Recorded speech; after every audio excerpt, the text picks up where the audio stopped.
Gleise, bom, vamos começar pela pergunta mais óbvia, que é o seguinte, né? Primeiro quero saudar a iniciativa de vocês, o comportamento do PT, que foi muito bom ao longo desses últimos dias aqui, especialmente em face, por exemplo, do que aconteceu naquele movimento promovido lá pelo MBL. No começo eu estava dizendo, olha, super importante, o PT está errado, não pode deixar, mas depois ficou muito claro que o movimento era um movimento excludente, não era um movimento de consagramento e de coesão. Então, dá para entender, e o que eu estou dizendo que foi bacana de ver foi que vocês não vetaram a participação dos filiados, né, e dos militantes. E agora estão juntos aí. Mas eu quero saber o seguinte, juntos até que ponto, com esse grupo de 10 partidos que se reuniu em torno da proposta de fazer... Opa, cadê ela? De fazer um ato comum, Luísa. Bom, eu acho que juntos para enfrentar essa desconstrução que está se tentando aí da democracia, para enfrentar Bolsonaro. Tem um alinhamento muito grande desses partidos na defesa do processo democrático e também pelo impeachment de Bolsonaro. Então, isso nos une. E acho que temos condições de trazer mais partidos e mais organizações para esse movimento. E foi muito boa a reunião ontem, porque ao unificar os 10 partidos, junto com os movimentos sociais, tiramos 2 datas de manifestação de rua para a gente, enfim, falar e fazer o contraponto na defesa da democracia, dia 2 de outubro e dia 15 de novembro. Mas, além da defesa da democracia, também unem esses partidos, e nós conversamos isso ontem, e as fundações dos partidos estão conversando, um programa mínimo que tem a ver com a vida do povo brasileiro.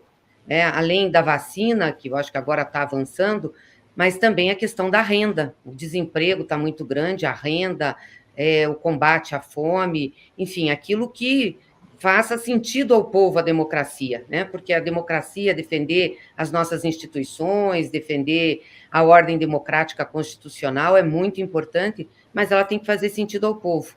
E nós avaliamos e achamos que tem que ter medidas hoje para salvar o povo da crise que está passando.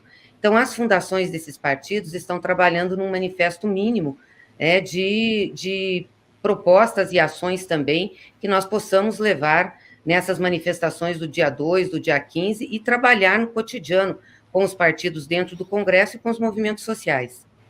Bom dia, deputada. Satisfação entrevistá-la aqui mais uma vez.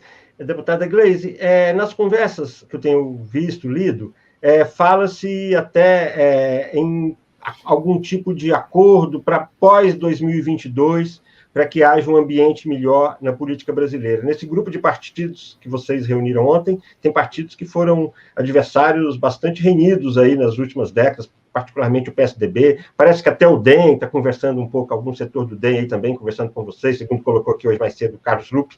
A minha pergunta dá para imaginar nessa movimentação pela democracia agora contra o Bolsonaro, sair daí um ambiente melhor, um ambiente de proteção da democracia pós-22, criam-se laços mais permanentes aí?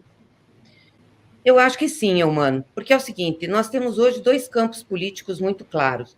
Um campo do autoritarismo, né, do fascismo, da extrema-direita, que é representado por Bolsonaro, seus apoiadores, e um campo democrático, que estão esses partidos que, ao longo desses últimos anos, após vencermos o regime militar, construirmos uma nova Constituição, têm participado do processo político brasileiro.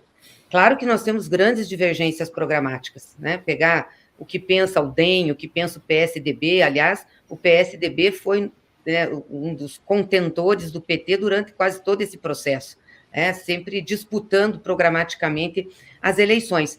Mas o fato é que esses partidos sempre estiveram no campo democrático. Nenhum desses partidos atentou contra a instituição, defendeu ditadura, defendeu que voltássemos, né, a um estado de exceção. Então, a gente vem construindo a nossa frágil democracia com a presença desses partidos. Por isso que é importante que esse campo democrático entenda que tem que defender o processo democrático e tem que defender que nós tenhamos eleições livres e democráticas em 22. E que, para além de 22, quem ganhar as eleições tenha esse compromisso. Porque disputar política é normal, você ter adversários, disputar o programa, E o povo tem que decidir. O que não pode é um atentado contra o direito do povo decidir num ambiente democrático. Isso não pode. Então, acho que tem essa compreensão desses partidos. Dificilmente nós vamos estar juntos num processo eleitoral, pelo menos não de primeiro turno, né? Com certeza, pelas diferenças programáticas que tem. E é bom que seja assim, os partidos têm que apresentar seus programas para a sociedade, suas candidaturas. Agora, é claro, se no segundo turno você tiver o campo da extrema-direita disputando, esse campo da democracia, o campo democrático, tem que se unir. Nós, do PT, temos clareza disso, né? Se nós não tivermos no segundo turno e estiver Bolsonaro, nós vamos apoiar quem esteja contra ele. Não é possível que esse homem volte, né? Que esse atentado aí à democracia e ao povo brasileiro continue. Olha, essa sua fala é importantíssima, Gleisi. Nós vamos apoiar quem estiver contra ele. Eu acho muito bom, porque isso estabelece um valor para essa história toda, e às vezes o país fica inebriado demais com a quantidade de problemas que está vivendo, esquece do que é fundamental, que é justamente afastar essa ameaça. Mas tem as pequenas vicissitudes, tem a vaidade, tem as ambições políticas, essa coisa toda, e tudo isso está por ser resolvido, e não são pequenas coisas. Eu queria saber de você como é que vai ser a convivência em cima desse palanque. O Lupe lembrou aqui, agora há pouco, que durante o movimento das diretas, Brizola e Lula se batiam, né? Mas subiram no palanque, um chamando o outro sapo, o outro dizendo que o cara vende a mãe e entrega.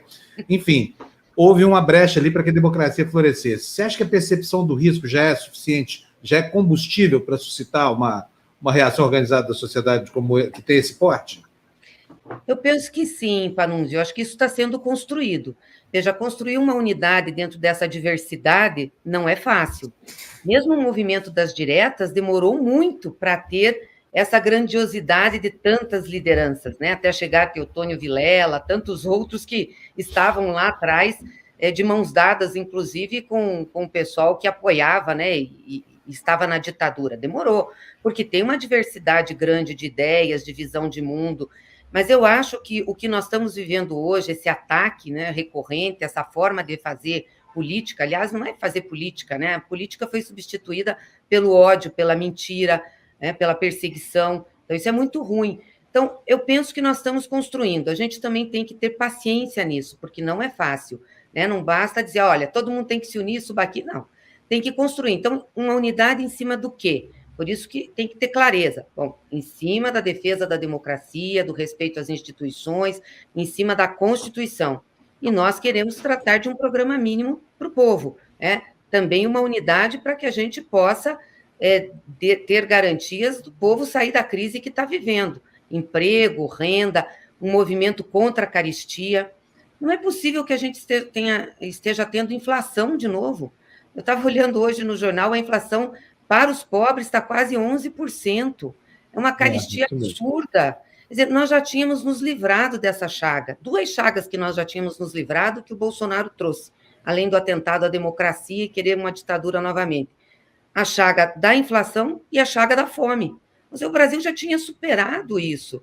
Então, eu penso que essas questões são importantes também para a gente minimamente compor um movimento, né? Seja quem quer que seja, que esteja governando o Brasil depois, tem que ter compromisso com esses fundamentos.